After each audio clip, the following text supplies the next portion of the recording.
Welcome back to the Vera House Podcast. Today is a very special episode. Over the last year, a lot of you have gotten to know Perri through this podcast, all of the Richmond stories that we tell, the conversations we've had, the friendship between us both, the production, the humor, the perspective. But today we are sitting down to tell Perri's story properly. Perri is somebody who strongly represents the creative culture of Richmond, and before him and I ever became friends or business partners, I already knew who Perri was. Everywhere I saw him, he was surrounded by people. He had a strong presence, a strong influence, and over time, I realized that that was the result of years spent deeply embedded in music, nightlife, media, creativity, and culture here in RVA. Perri has spent years as one of the city's most recognized DJs. He performs as the resident DJ here locally at Loso. He has shared the stage with the likes of Carl Craig, Chromeo, DJ Holographic, even Skrillex, and many more. But music is not the full story. As years went on, his obsession with media, production, storytelling, and sound design, videography, technology, and creative culture only grew stronger. He worked inside professional media environments, sharpened his skills behind the scenes, and eventually took the leap into entrepreneurship to help build what ultimately became Vera House. Today, he's the co-founder of Vera House Studios and producer of this very podcast. He's a filmmaker, content creator, and talented freelance videographer who's worked with clients including NASA, Markel, Swedish Match, Berkeley Mid-Atlantic, Genworth, and many others locally and nationally. Whether it's music, content, podcasting, fashion, technology, motorsports, or really anything, when my boy Perri gets interested in something, he dives all the way in. So for this episode, we're going to get to know the person behind the camera, behind the production, and behind the personality that everyone's gotten used to seeing every single week. With that being said, welcome to the show, my friend and co-host, Perri Young, a.k.a. Buddha Perri, a.k.a. Sir Pericles III, a.k.a. DJ Percolator, a.k.a. the Periodic Table of Elements, a.k.a. Chairman Perri, a.k.a. the Green Tea Sensei. I like that one. a.k.a. Podfather Perri, a.k.a. Steven Spiel Perri. Oh my goodness. a.k.a. Perriance. All right. Planet Perri, Lord Perrius Maximus, Sir Pears-a-Lot, and the Neon Samurai. Welcome to the show, Perri Young.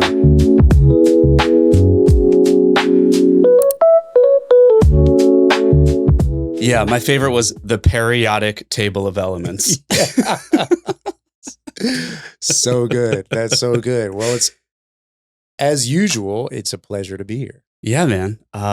Welcome back to the Vera House Podcast, dude. Thanks, dude. We've wanted to do this for a long time, and it's cool to like reflect on how long we've been doing this. Yeah. We don't know for sure if this will be episode 50 or not, but we've been doing this for coming up on a year. Yeah. And we've gotten to know each other as like friends, business partners, and it's been really cool to like learn a lot about the creative brain, like the creative brain behind Perri. Yeah. You know, It is kind of crazy. Time flies, as they say, but it really does when you're having fun. And not all of this has been fun 100% of the time, but like 95%. Yeah, it's been fun. And we've been fortunate in that regard that, yeah, we just like doing it. And if you like something, you'll like me. You're similar to me in this regard. We'll dive headfirst into it. We'll learn everything we can about it. We'll try to be the best at it as possible.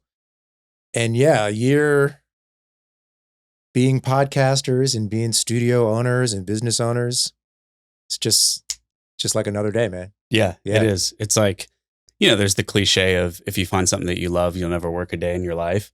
I don't know if that's entirely true, but it's not, but it's accurate. It is, you know, and yeah, when like working together and just working on this project has been super cool. But obviously you do a lot outside of just this podcast. So when you and I first met, I think we already kind of knew of each other, but we didn't know each other. We never had hung out, like we had never really met, which is kind of funny and interesting because we'd probably crossed paths like a million times prior to actually becoming friends. Yeah.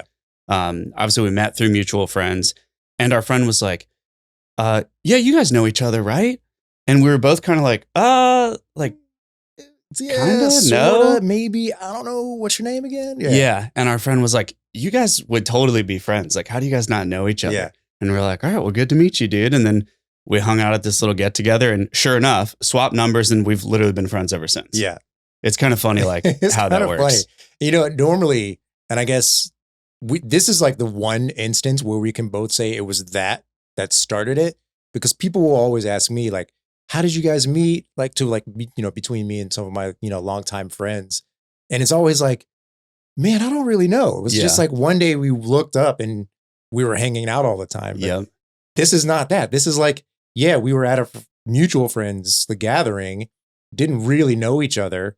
That person was like, you guys should hang out. And then we did. And then we became friends. Yep. So it's like, can mark it, timestamp it. It was that moment when we knew. Yeah. We hadn't effed up. Yep. Yeah. And it was just the other day when we were talking about how Richmond is very cliquish, especially from like a third party point of view. Yeah. And people feel like there's these cliques in Richmond and it's hard to make friends sometimes. And I do think as we get older, that does become more true, because you just, you have your established friend group and it's hard to introduce new people into that group, or vice versa, get out of your normal friend group and go explore and do different things. And I think I can only speak for myself, but I think maybe we're in similar situations where as we get older, it's like, yeah, you're looking for new friends and to do different things. And I've always thought of you as like a socialite, like everybody knows Perri knows everybody. Even if Perri doesn't remember your name, he's like, I know that person, and vice versa.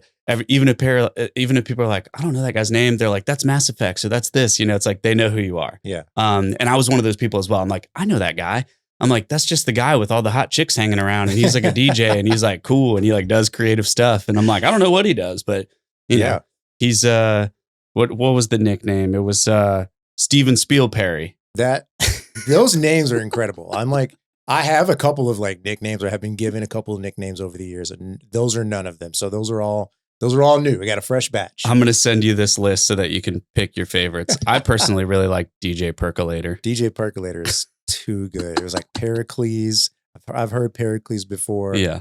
Yeah, I've got a few nicknames. Perri Young. That one, we're going to have to workshop that. Lord Perius Maximus. Yeah, dude, there's some gems in there. There's some good ones. The Neon Samurai. Yeah, I like it. It's so funny. Yeah, we'll talk about your trip to Japan later. Yeah. So tell us about DJ MassFX, right? I've been to many of your events. I think you're somebody who's probably one of the best like event curators, specifically when it comes to house music and DJ sets. Obviously, you're friends with some of the bigger DJs that are around here as well, and even beyond, like in the DMV area. So I know you've performed like in DC, and I didn't even know that you had performed with Skrillex before and some of these other things. You've remixed a Conditions song. I did. But we also had them on the podcast. So that's super cool. Conditions was one of my favorites when I was young. Yeah. So where did the name MassFX come from, and when did you start DJing? That's a great question. The name MassFX came from my, at the time, like just obsession with the video game called Mass Effect. It was the first video game of that kind on like Xbox, the first gen Xbox, I think. This is almost 12, 13 years ago at this point. I was like struggling to figure out what my DJ name was, because I didn't want to be called DJ Perri. Doesn't really have the zing that I was looking for. So I just workshopped it and Googled and was on YouTube and just seeing what everybody else did. And a lot of other DJs were using like plays on words. And I liked that. And I tried to force meaning into like, what does MassFX mean? Little did I know that usually comes after some time of you kind of figuring it all out. But yeah, just Mass Effect was one of my favorite video games at the time. I removed the effect and made it FX, so it looked better. It's not quite as long of a word or a name. And then the start to me DJing is like a weird story, but very on brand for a lot of the things that I've been drawn to and started to become involved in over the years when it comes to creativity and stuff. So I was friends with a group of guys back, I want to say this is, like 12 years ago. We would go out to a place called Sahara. So hookah bar, we talked about it on the show. Yeah. Was on Gray Street, right on campus. And we would hang out there all the time. And we would go there after going downtown to Shockoe Bottom. And in Shockoe Bottom, there was a club called Lucky Buddha.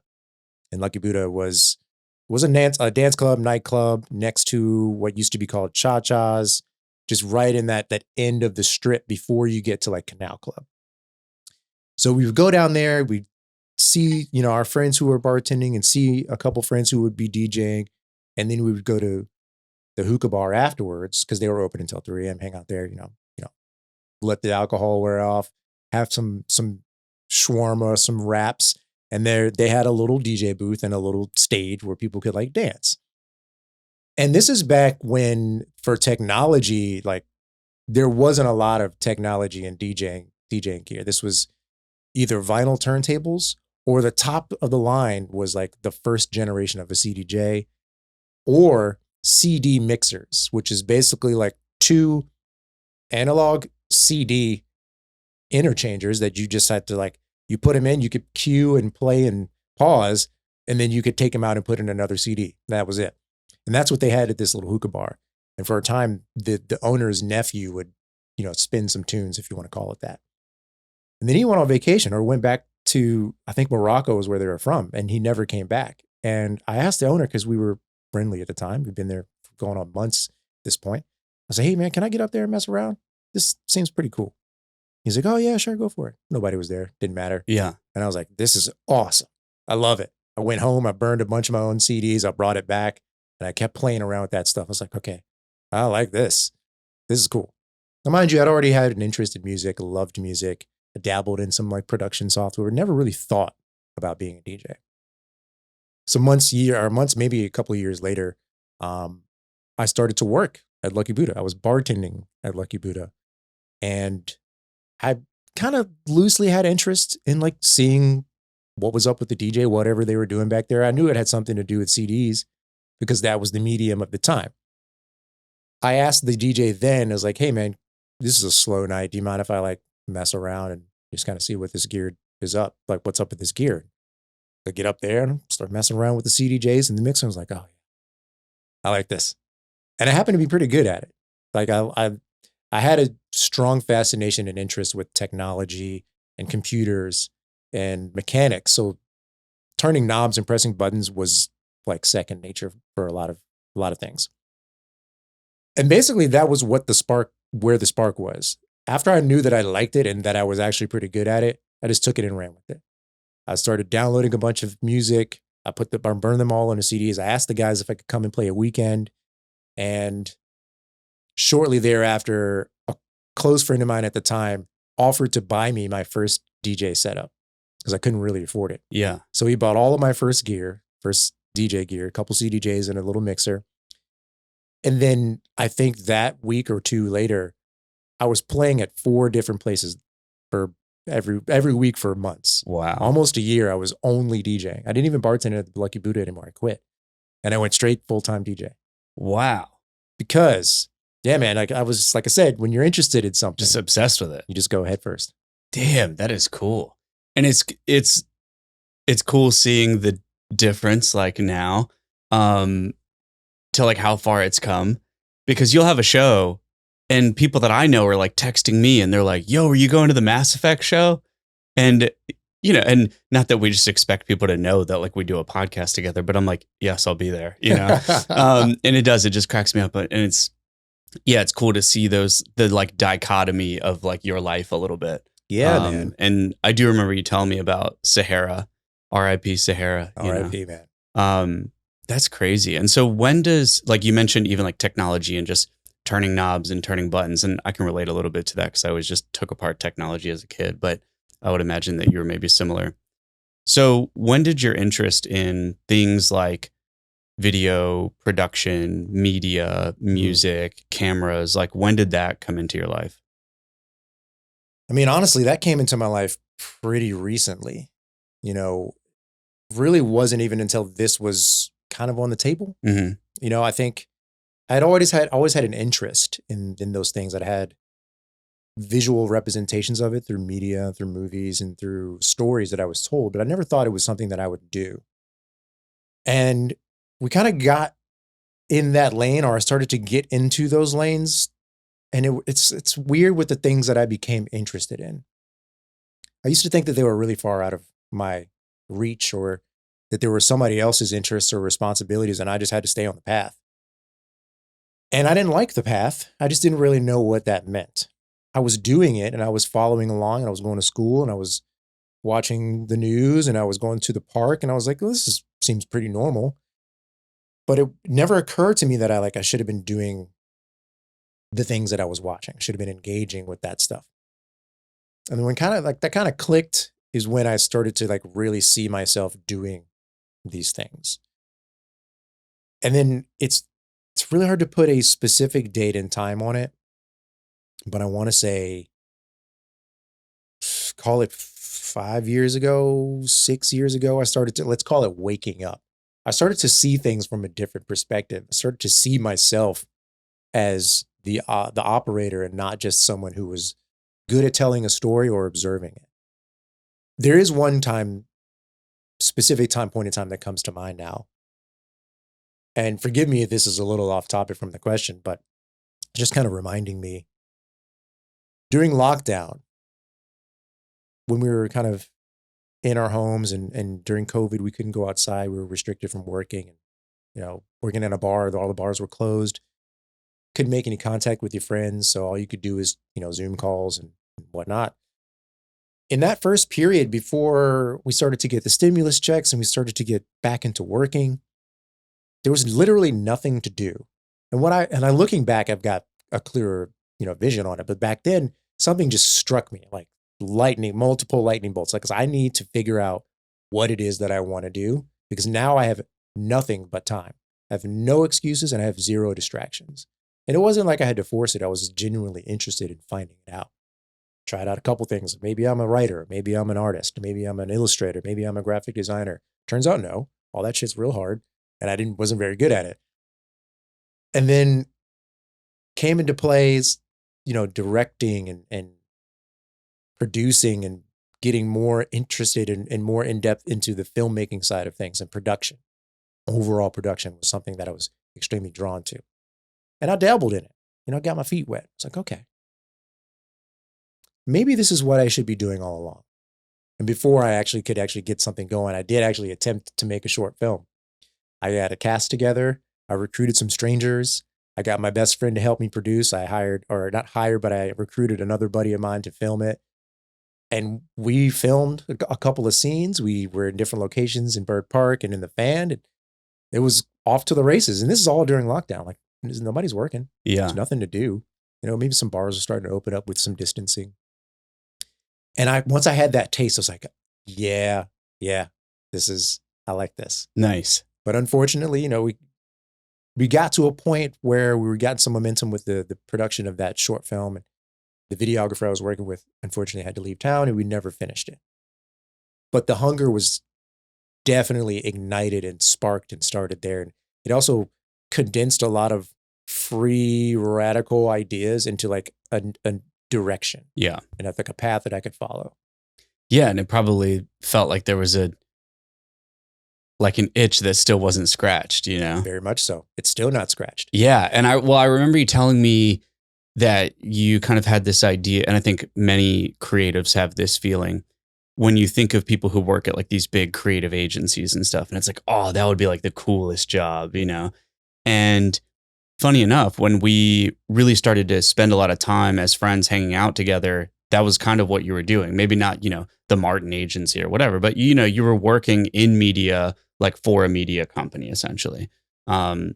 And I think for a lot of people, they would settle with that. Mm-hmm. And they'd be like, oh, this is an awesome job. Like, this is what I'm going to do for the rest of my life. Is I'm going to show up at this office. I'm going to work on maybe not short films, but, maybe it's commercials or adverts or, content or interview videos and stuff like that. Maybe that's, the path. And I know that was a path that you traveled down, at least for a little while, but you probably felt like you still hadn't scratched that itch and there was like something still like missing or that you wanted more, right? 100%. That itch is still there. And I think it's less of an itch now, more of just a driving force. Yeah. But back then it was such a big goal that I wanted to achieve. Because at the time, before lockdown and, over the careers, the jobs that I was working in my early 20s and then into my early 30s was in the restaurant industry, some retail here and there, and some odd jobs and still DJing. But I kind of knew that I already liked production and creativity. And when I understood to a degree, or when I started to learn what working in a marketing firm or an advertising firm was like, I was obsessed when I heard about what you did at the Martin agency. I had a friend that used to work there. And when I heard that, this is what people were doing to produce the commercials that I would see, that I became obsessed with, it was like light bulb moment. It's like, I want to do that. Whatever they're doing, I want in. I have to get in there. Not having any, accredited education is one hurdle. Not having any formal experience, but having delusional confidence was like the formula that I was working with at the time. And I remember I looked into applying for Apple. I definitely submitted a terrible resume to the Apple Corporation to investigate. I sent a resume to the Martin agencies, sent a resume to Arts and Letters. I was putting myself out there, but with zero credentials and with no legs to stand on, because this is an industry that I was completely unfamiliar with years prior, but I was going to try. And what happened was I did the traditional try where you look up their hiring email and you send their resume. And, I make a resume and, Apple Word documents, not really knowing that a really good resume takes time and effort, but having no idea what that even meant. Just, shooting in the dark, seeing what I get. Lockdown happened and I was like, maybe I'm thinking about this the wrong way. What if I produced my own film and used that as my resume? That was the logic behind starting to produce the short film. Because what a lot of these resumes were asking for was a portfolio. I didn't have one. I didn't have any experience. I'd never held a camera, never directed anything, had no clue how to edit. Didn't have a portfolio. I was like, well, let me start with the portfolio. So that was kind of the motivation to get this short film going. And the itch there was big time. Backtrack a little bit. There are moments and maybe other people can relate to this. There are moments in your life where you have that light bulb moment and you're like, you look down, you look at whatever you're doing for work or where you live or your relationship or your circumstances, like, why the hell have I been putting up with this? I don't like it. I'm not satisfied. I'm not happy. I can change this. It's like you snap out of the days of the haze and you're like, all right, I've got to figure out something else. And at the time I was working at a restaurant. I didn't like it.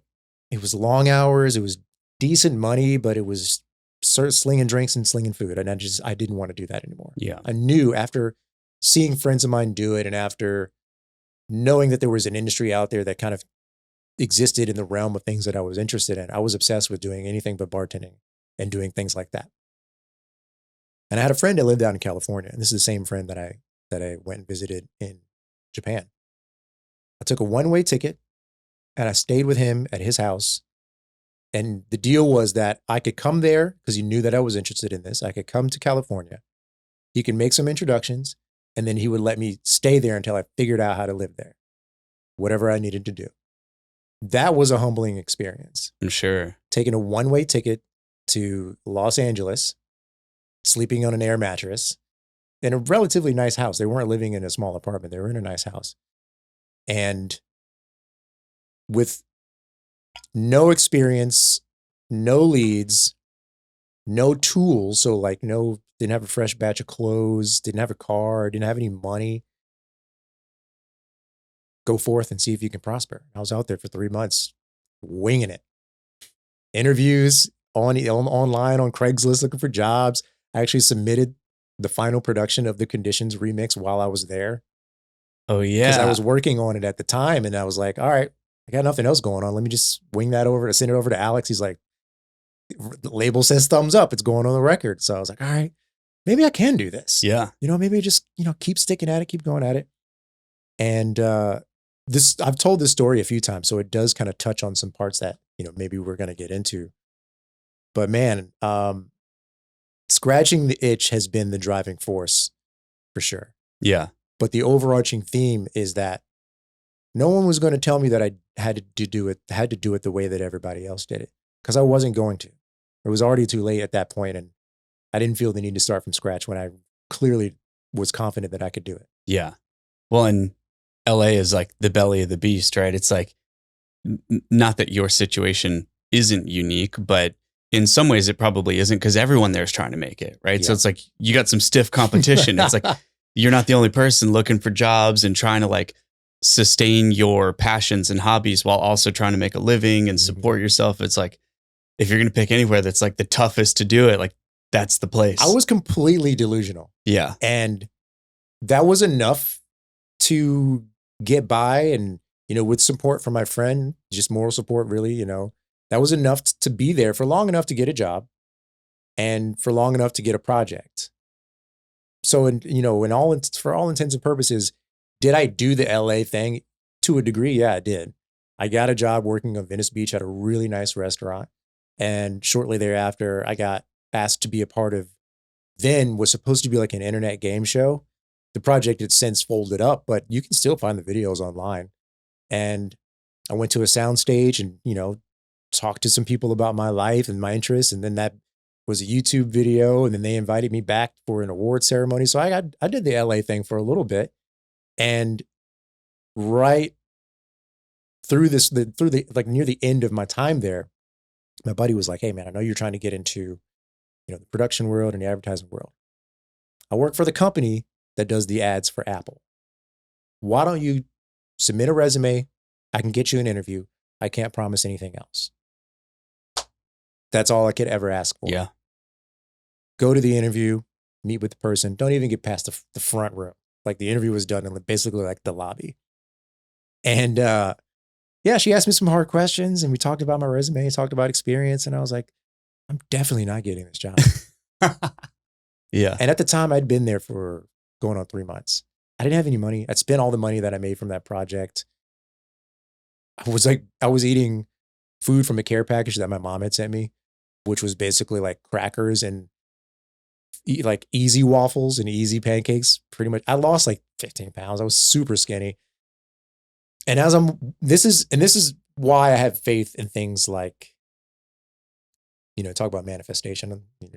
At the time I was like manifesting everything. Yeah. Like, was all that had to go on.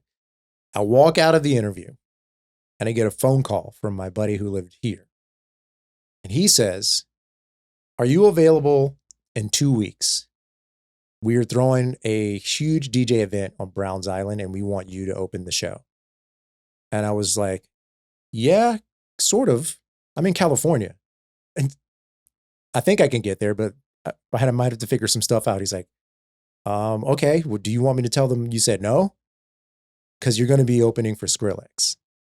I was like, "Absolutely not." Wow. The answer is 100% yes. I will figure out how to get there.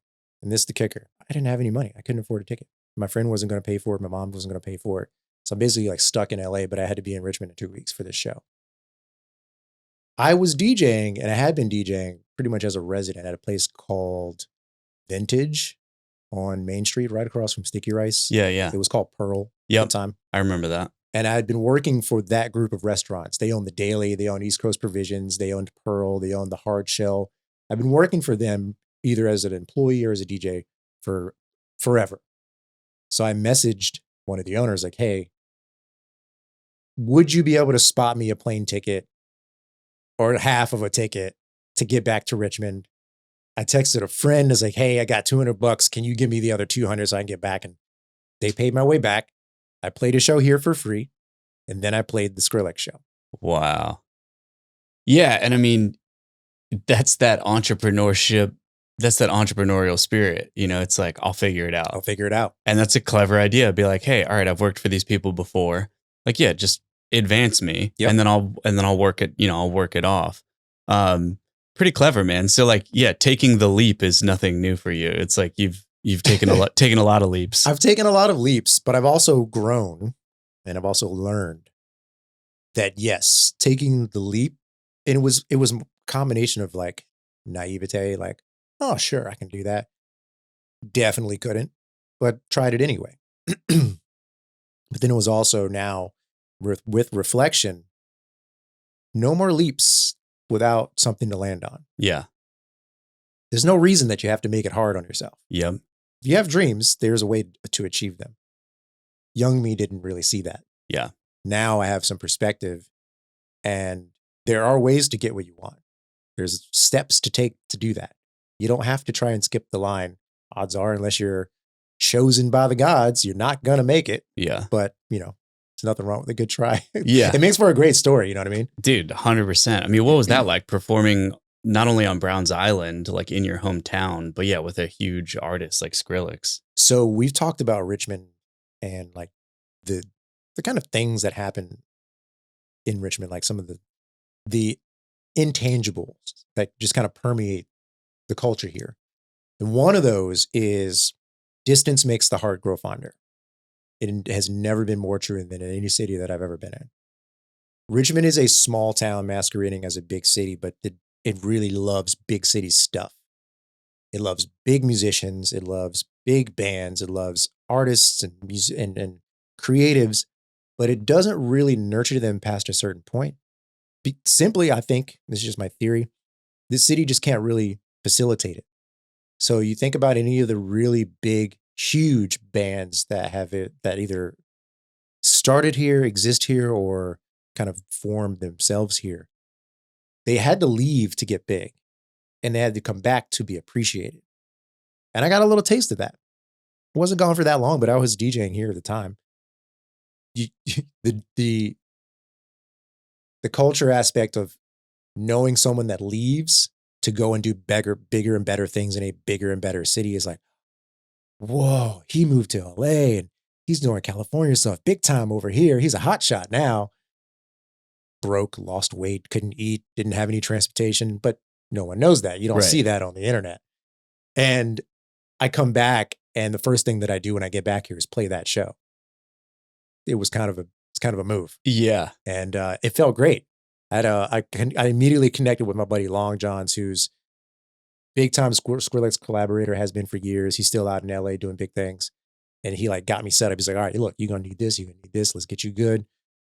Went backstage to the show, met Skrillex, met the openers, played my set. They gave me props, gave me some high fives. And that was that. Yeah. Yeah, man. That's crazy, dude. Very, very cool. And that's not the only time you've played on Browns Island, right?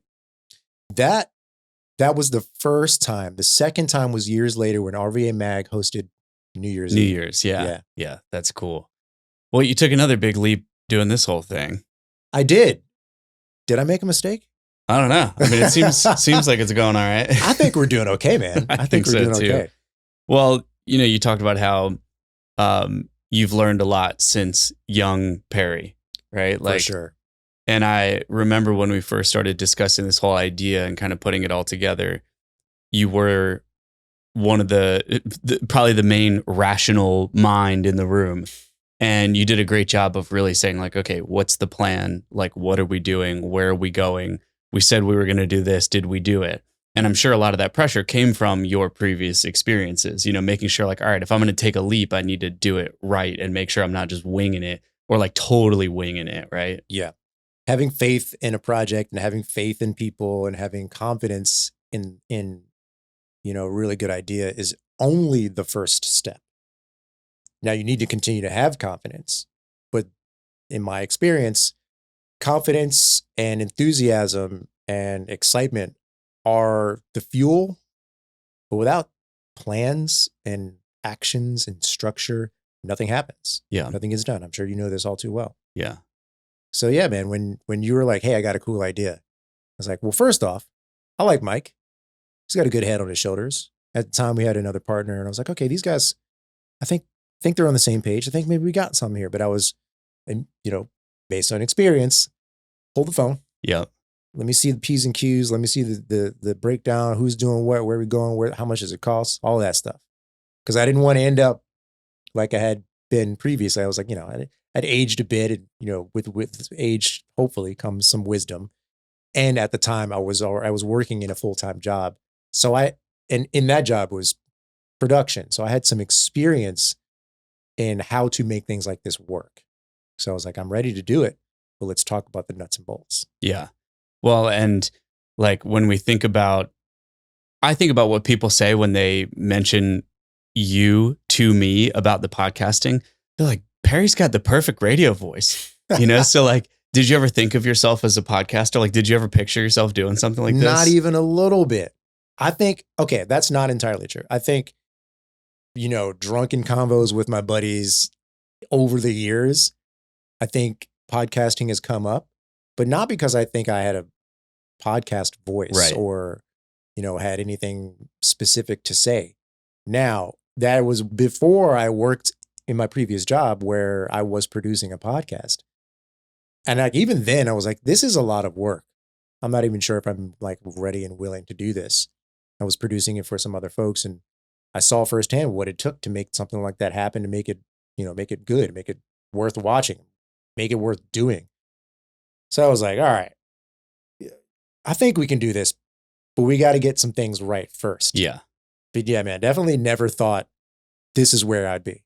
Yeah. Yeah. Well, and I remember you saying, I think in that show, they even gave you like your own little segment, right? Yeah. So you kind of got like a taste of it. You're like, oh, okay, maybe. Yeah, maybe. man. And like some people have natural confidence, even in things that they've never done before. They're usually like, oh yeah, I can nail that first try. Wasn't quite like that. I kind of had to build up the confidence to do it. Talking on the mic is one thing. Learning how to talk about what you're interested in is the other thing. Understanding how to tell a story, understanding the flow of the conversation, understanding timing. Some of those things come natural. Some of those things are definitely a study and practice, make perfect type of thing. But yeah, man, the timing was kind of perfect. When you brought this to my attention, I had already been looking for like the next thing.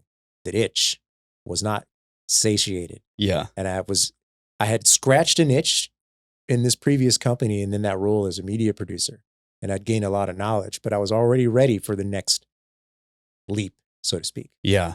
Well, and like if we think about the very first test episode that we did, it was just you and I. Yeah. And like, you and I are perfectionists, right? We have a lot in common, which is why we get along really well, but we're also very different. But the one thing that was always important from the beginning, which you have full credit for, is you always wanted this to like look good and be good. You're like, if we're going to do it, it's got to be good, has to actually be good. Yeah. And of course I'm on the same page and I agree, but I know that was something really important to you when you were coming into this, and that you'd put a lot of like time and thought and energy into, if you're going to do this and you're going to take that leap, that it has to be good. And we did a test episode in this room. It didn't look as good as it looks now, but the dynamic was good, and it's like, we just sat down, and I think you had the headphones on, and I think I was sitting over there and you were sitting over here, and we did just kind of wing it because we never thought of it as a real podcast episode. It was like, yes, we're going to record it. We're going to turn the cameras on. We're going to get the mics on, and we're just going to like see what we think. And I think like from that episode, it was like, okay, this is going to work. Yeah. Yeah. And then, we talk about this now, and we kind of talked about it after we had started to get going. We are fortunate, I think. No, I don't think. I know. It's like, we are definitely fortunate that we already have a good relationship, good banter, good chemistry, just conversationally. It's rare, I would say. And I've worked with some people that have it. I've listened to some podcasts where it's just not there. So I think we are definitely fortunate, but that is also just a testament to who we are as individuals and who we are as a team. We sat down and we're like, I think we're good at this. Let's give it a go. Yeah. Which could have gone the other way. It definitely could have. It definitely could have. Yeah. And, many people, even people who know or are in the know and know us, really wouldn't know this. But like, a podcast wasn't really the idea at the forefront when we really got together. A lot of what we were doing just revolved around this building, and we knew that podcasting would be a part of it. But really the core business idea, in which, by the way, people didn't even know that we were starting a business. They really just thought we were doing a podcast. They didn't even realize that like this was our studio. Yeah. And the idea was a little bit different than how it looks today. And many people wouldn't know that. And it involved a lot of other stuff. The world of content creation and helping creators and using this as a rental space for people to make content and maybe do podcasting if they wanted to. Mm-hmm. And it slowly morphed into us doing a podcast.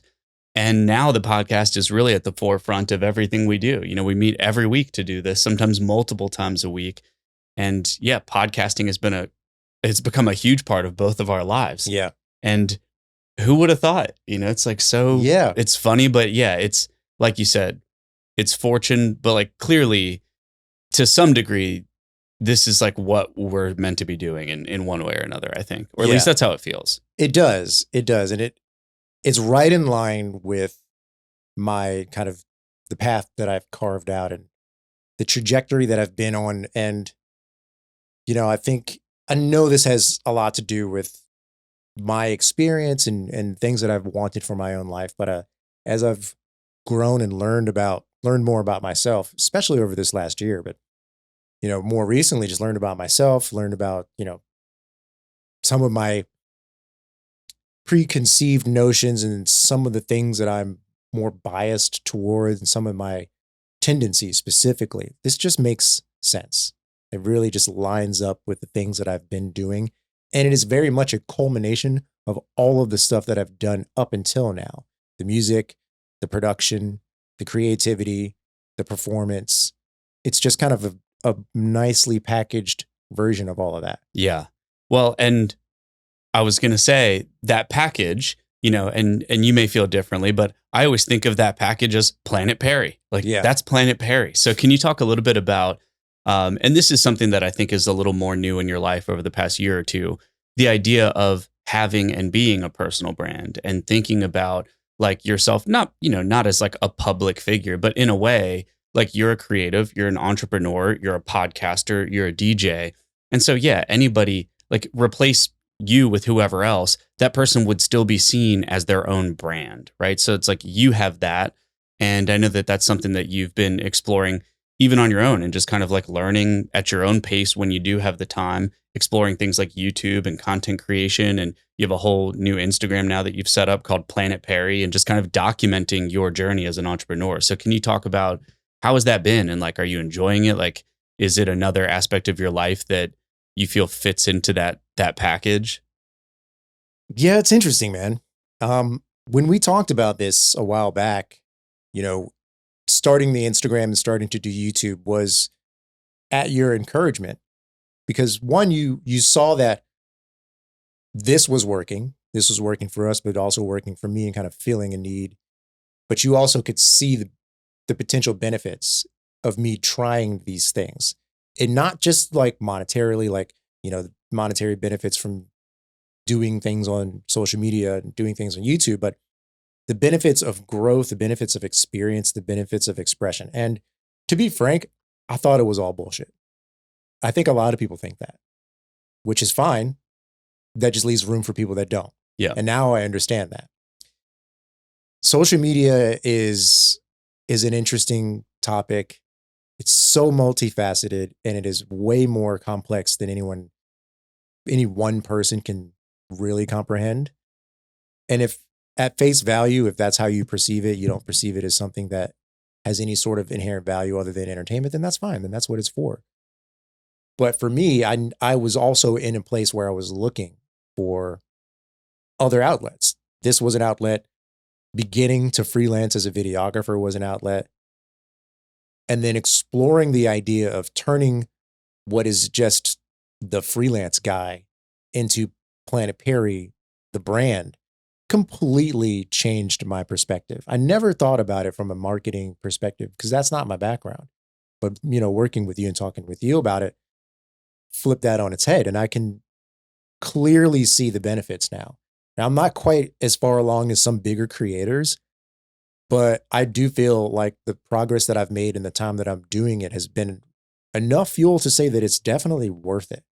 Even if you don't get anything like tangible out of it, what you get and what you've preached, and I think you preach this to other folks, but what you mentioned to me is you get experience points.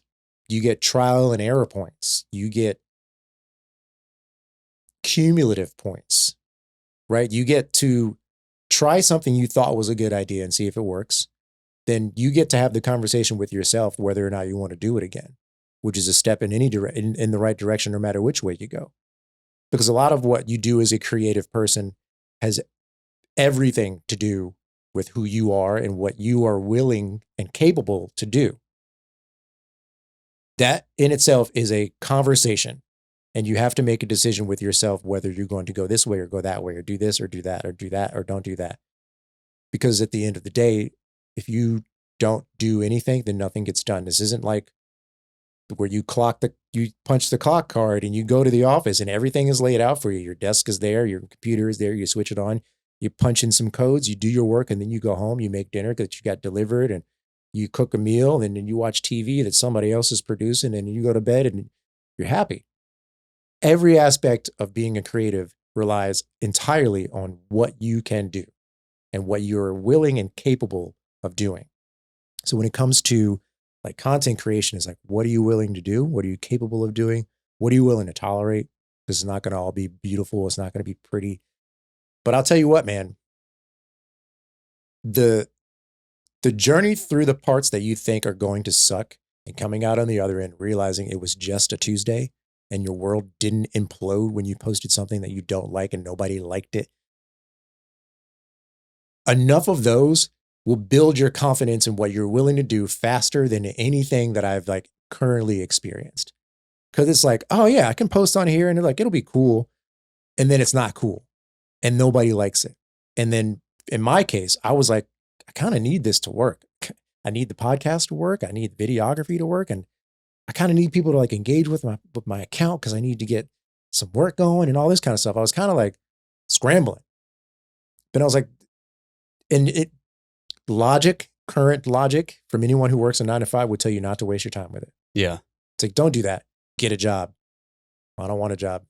Or you need to figure something out. It's like, well, content. It's like, I don't think that's going to work because there's no proof.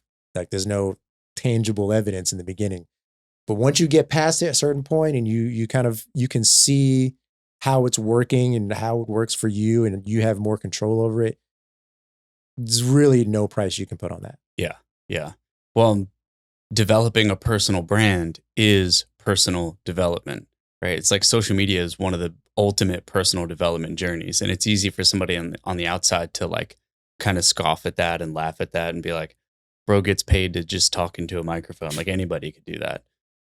It's like, sure, it's, I can understand the perspective, right? Because it does look that way from the outside. Yeah. It's like, well, yeah, what's stopping anybody from buying a microphone and talking into it? And like, that's kind of the point, right? Because if it were easy, then everybody would do it.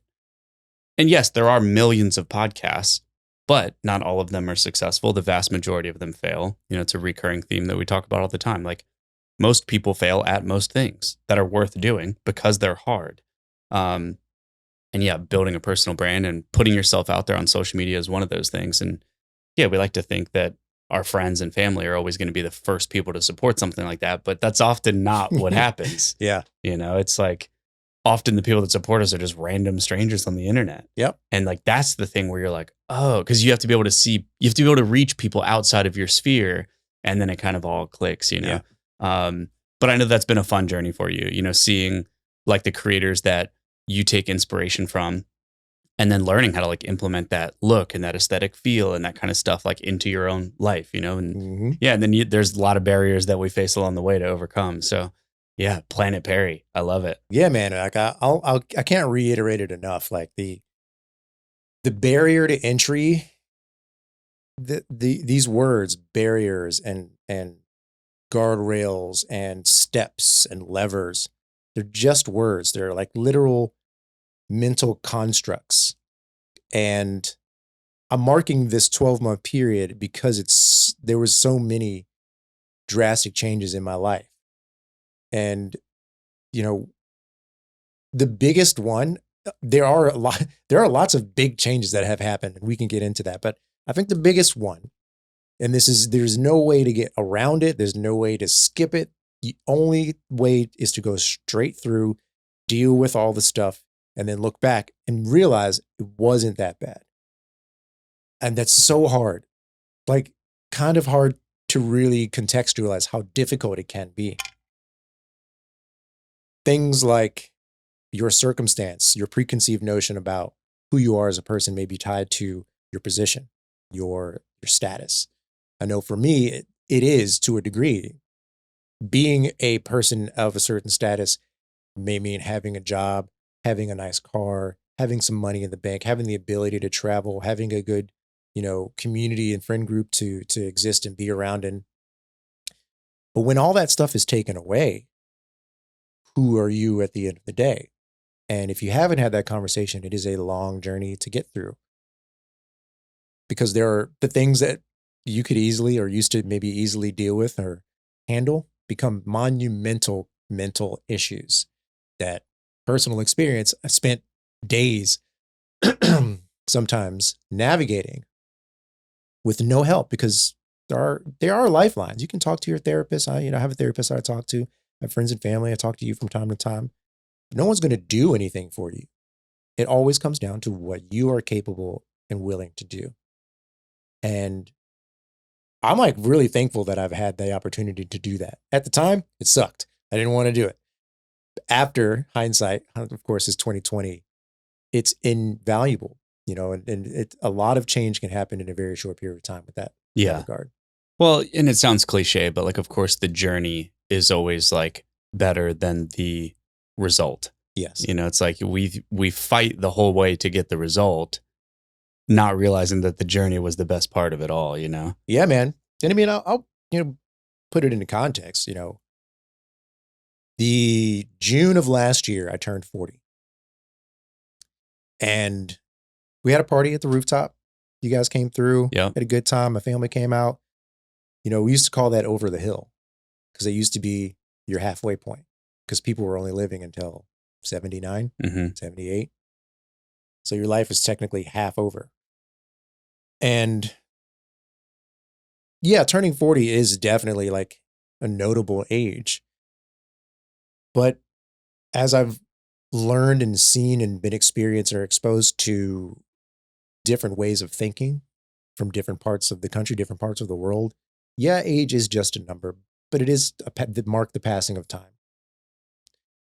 But it doesn't have to mark any sort of definition or any sort of permanence. And last year, right before my 40th birthday, I quit the 9-to-5 job that I had. And shortly thereafter, I think right before that, we had just started to do the podcast studio. Yeah. So I decided to take a leap. At the time, I did have a job. Shortly thereafter, I quit that job. And then right around the same time, I turned 40. Right around the same time of us starting the studio, I quit drinking. And right around the time I turned 40, I started to have to deal with what turning 40 means. Some health issues creeped up, some things that maybe had been put off for a while needed to be addressed. And I was committing to starting a business, to being sober, staying sober, to getting healthy, and to try and figure out what I was going to do for the next half of my life. All in the same 4 or 5 month period. And this is going into the spring and fall, or the summer and fall of 2025 in Richmond, Virginia. Then we go into winter. We go into the holiday season was right around the corner. And looking back, I was like, I don't know if I should have done all of that at the same time, but I did it anyway. Was it easy? Absolutely not. Did I make it look easy? Debatable. Yeah. Maybe. I don't know. But, and I don't really know where I was going with that particular tangent, but the development, the personal development journey that I kind of gave myself the opportunity to do it, the time and space to do it by not having a full-time job, and the necessity to do it by committing to something that had a monetary and professional obligation attached to it that I couldn't really run away from. It's like, if I don't figure this out, I'm cooked. Yeah. And maybe that's not the healthiest way to do it, but I gave myself really high benchmarks and measuring points for me to kind of make sure that I was hitting on a regular basis. Because otherwise I probably wouldn't have done it. Yeah. Well, pressure makes diamonds, I suppose, right? Last year was a lot though. Last year was a lot. Yeah. So I understand that pressure of oh man, if I don't get this figured out, I'm probably cooked. But like you said, it's a journey. And for you, I know it's been one that's mostly been here in Richmond, right? So what was young Pericles like, right? you've divulged some things with me, and here and there on this show, talking about topics like ADHD and dyslexia and stuff like that. And those are things that maybe people even close to you like don't know about or that you haven't really shared. Did you struggle with those things when you were young? And like when you were a kid, what stands out? Like what do you remember from being young? Like what were you interested in, and where did you think you were going when you were young, when you were a kid? It's an interesting like topic in general. So like ADHD and dyslexia, never diagnosed with dyslexia, was diagnosed with ADHD when I was in elementary school. I think it was like 4th grade. So really young, all things considered. And this is in the 90s. Not as nearly as much, data and research had been done on it. So the first response to an ADHD diagnosis, well, backing up to get taken to a physician to be seen for ADHD was the result of being a hyperactive young man or young boy, period, point blank. You're, call it 8, 9, 10 years old, bouncing off the walls, doing all kinds of wild stuff. Mom's overwhelmed. To the doctor he goes, Ritalin prescription in your hand. And then, back then, I think I very distinctly remember not liking being on medication. And I specifically in school, I had a terrible time concentrating on anything, remembering things, doing my homework. I never wanted to I hated doing homework. So the medication made it easier to focus and, kind of get those things done. But obviously there's side effects, weight loss and just general numbness, and you're just kind of dull emotionally. So I didn't really care for that. So after high school, I went to middle school, or after elementary school, I went to middle school. And I decided that I didn't want to take the medication anymore. So I just didn't. I didn't go back for another evaluation. I just stopped taking the medication, and I tried to just do my best. And I did. But all things considered, I did pretty good. The dyslexia thing never crossed my mind until 4 years ago, when I was, kind of getting into the more professional aspect of my last job. And there was a lot of reading involved, a lot of contracts, a lot of client briefs and specifics that needed to be, accurate, and emailing, a lot of emailing that needed to go back and forth. And one of my colleagues mentioned, is like, I'm noticing a pattern. Have you ever been tested for dyslexia? I'm like, no. So I'm not saying this is, a problem, but I noticed that here you're like misspelling this word, but you're misspelling it very specifically in like the same way. Yeah. And it never occurred to me. I was like, that explains why it's hard to read stuff. Yeah. As a kid, I didn't like reading because it was embarrassing that I read slower than the other kids in the class. When you do a group reading exercise, the teacher would say, read along with me. She'd be reading along and I'd be like 3 sentences behind, and then I would just stop. Or if you needed to read in front of the class, like, hey, read this paragraph, I'd be a lot slower than the other kids that were also doing that. So I didn't like it. But then it occurred to me, it's like, it's not that I'm bad at reading. It's that I have a particular way of processing the words on the page that make it a little challenging for me to read it the way that other people do. So there's lots of dyslexic tendencies, dysmorphia and dyslexia. They're kind of in the same vein. But for me, I would read from the right to the middle and then from the left to the right. So not from left to right and then left to right and left to right like you would normally read it. I would start somewhere in the middle of the page, it's by default, and read the last half of a sentence and like, crap, back to the beginning, read the whole thing, and then, okay, got it, next sentence. And then when it comes to typing or writing, I will misplace like maybe the first and the last letter, or the last 2 letters will be flipped. Textbook dyslexia. Yeah. No idea until, 3 years ago. It's so strange because even like just becoming friends with you, I've just out of curiosity from having our conversations about it, I looked into it, and we were even talking the other day about how they make like specific font for like that is easier to read a little bit. And it has a lot to do with like the shapes and the formatting of the actual text, especially when it's typed text, not like written text, right? Yeah, for sure.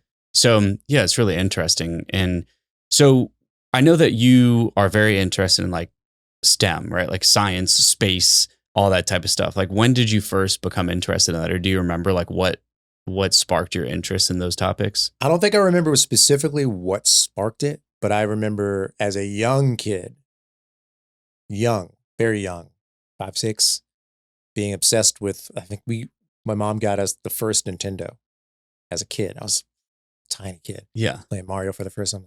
This is incredible. Yeah. So liked that. Watched a lot of sci-fi TV. Watched a lot of sci-fi movies. And somewhere along the lines, the concept of space camp, I was obsessed with space camp.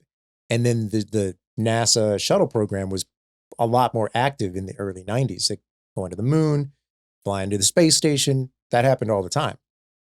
So loved and was fascinated by space, watched Star Trek, Star Wars, and all that stuff. So I loved space, and then astronomy became part of my dad's life. So my dad became an astronomy teacher for the Math and Science Center. And I learned a lot from being in some of his classes. So I was kind of always around and just generally liked mechanics, technology, cars, love cars, engineering, but not really knowing what that was, really entailed. But the space theme and the astronomy theme was a big constant through my life. I remember in my teens, in like high school, I would rent, this is back when VHS was the medium, I would rent VHS cassette tapes from the library and watch documentaries about the solar system, about space in general. There was a public access show called Nova on PBS, was obsessed with that show. And then the world decided to bless us with Neil deGrasse Tyson. He is the holier than now space lord, science lord. Space lord. But my uncle was actually an engineer as well. My uncle used to work for a computer company, was an engineer.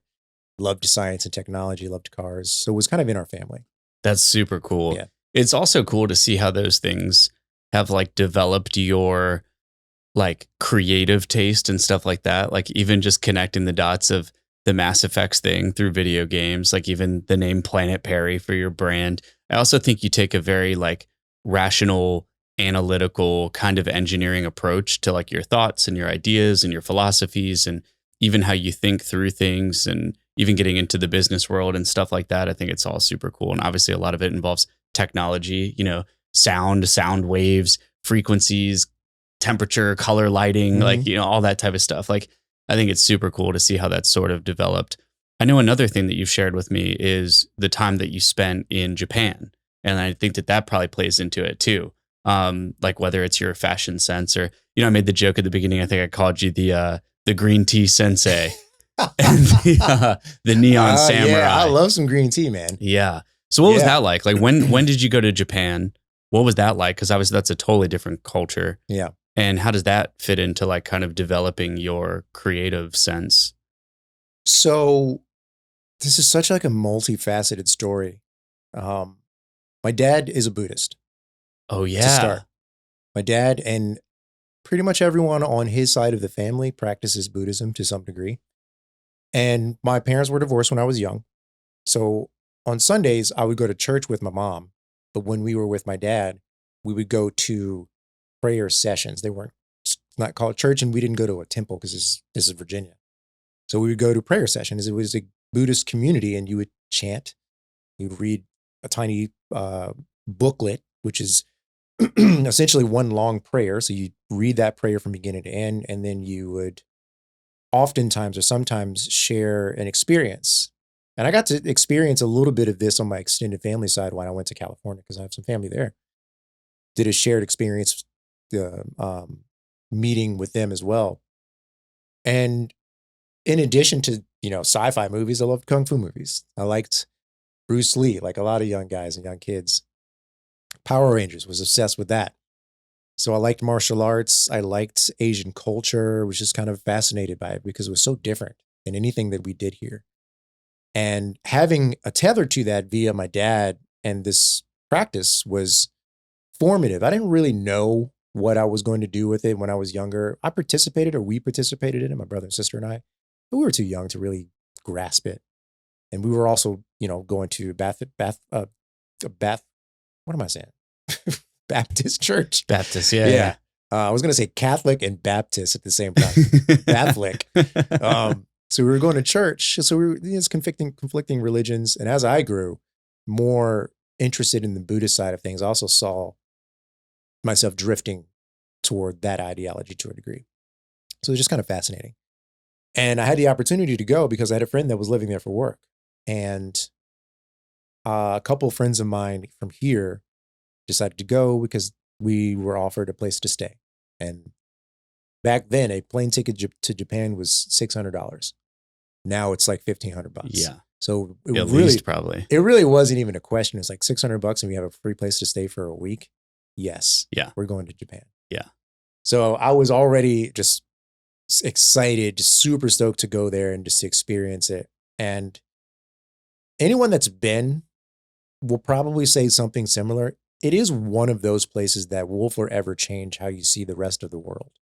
And it's not an exaggeration.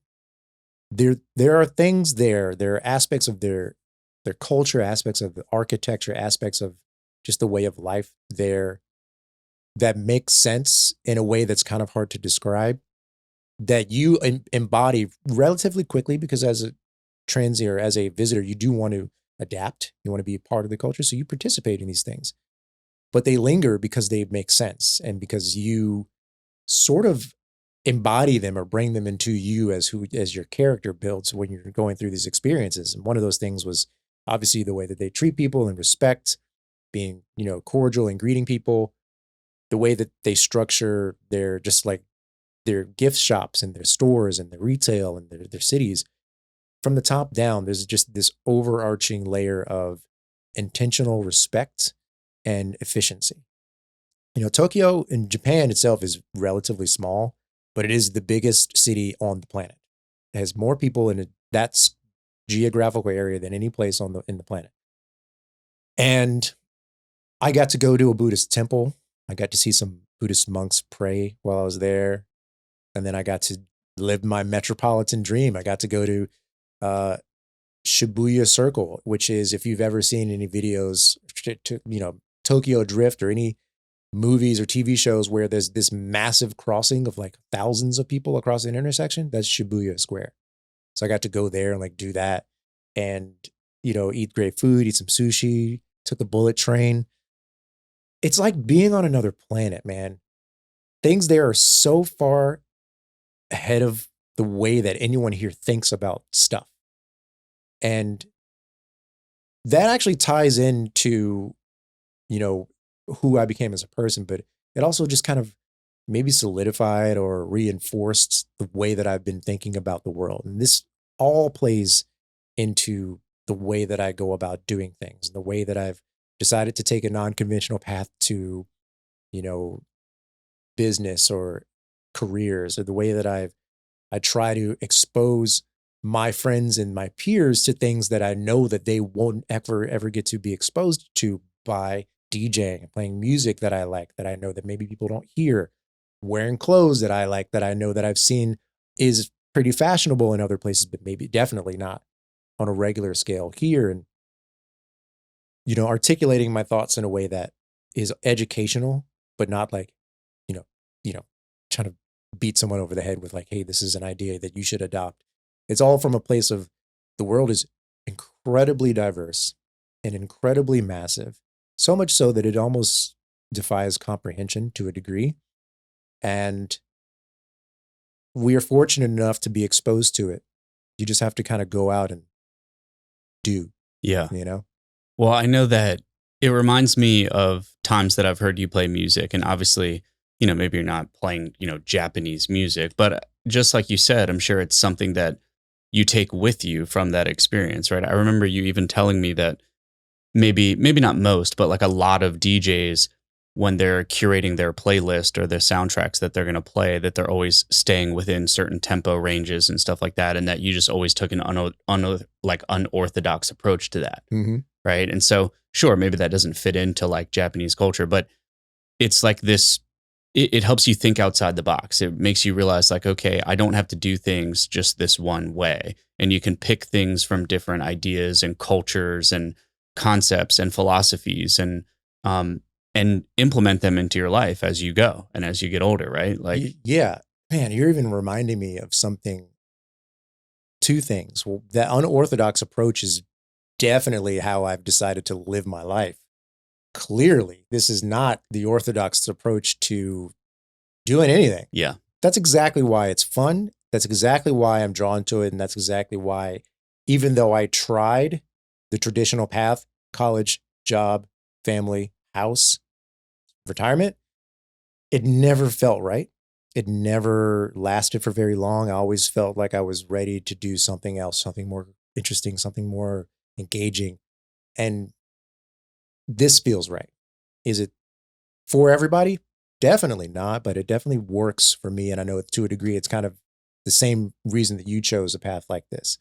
But I'm also reminded of when you mentioned cultures and like teachings and the unorthodox approach there. I think about it in a way of combining all of the knowledge that I've gained over years and all of the wisdom that I've gained over the years and things that I've enjoyed and kind of studied and formed my own opinions about, and like creating something sort of new, right? That's essentially how I operate in lots of facets of my life. But I'm also remembering a person that did this in the 80s, Bruce Lee. He created a martial arts style that hadn't been created because there wasn't one that allowed him to practice all of the different disciplines. Because in Japan and in China, the martial arts disciplines are very, very specific. The teachings are very specific, and the practitioners are not allowed to practice multiple disciplines. Mixed martial arts wasn't a thing. This is 70s and 80s. And it was extremely frowned upon if you practiced Taekwondo and then you went and fought in a karate tournament and then you did Kung Fu. And Bruce Lee was like, F all that. I'm the best at all of them. I'm going to practice all of them and I'm going to teach you my version of martial arts. And he called it Jeet Kune Do. And it allowed him to like reinvent martial arts, the film industry from the ground up. And it's that type of thinking that I've always been fascinated by. Yeah. I mean, I think Bruce Lee, when I think of him, although I don't know the inner details of like his martial arts career, he's also a philosopher, basically. You know, he's like, yeah, he was very much like a philosopher. And I always just think in my head, I think of him saying, be like water. Yeah. You know? Be formless, be fluid. Yeah. The moment you become rigid and solid, you'll break. Yeah. Yeah. Go with the flow. Yeah. And yeah, you've definitely embraced that, you know? So I know like most people, right? So you're turning 41. It's your birthday. We're both Geminis. Yes, sir. We're both ADHD superheroes, right? Like ADHD is kind of a hidden superpower. It is, man. It is. And I think most people that are like entering their 40s or, you know, over the hill, as you said, a lot of people just kind of accept their circumstances, right? They lose that childlike nature.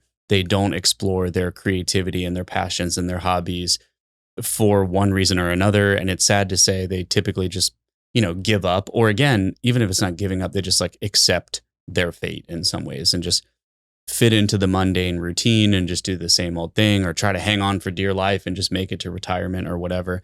And that's clearly not the path that you've accepted or chosen for yourself.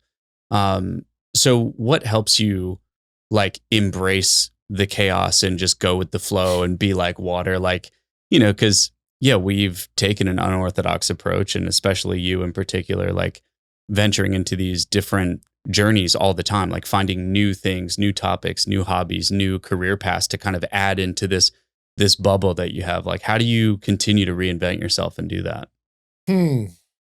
I take the approach. Well, I guess I say I take the approach, but oftentimes I'm just guided by my gut. And I did have my tarot cards read recently, and they told me, she did tell me to trust my gut, to get out of my own way. Every time that I've had this thought, and I've had this thought, countless times, maybe I should get a regular job. Maybe I should go back to school.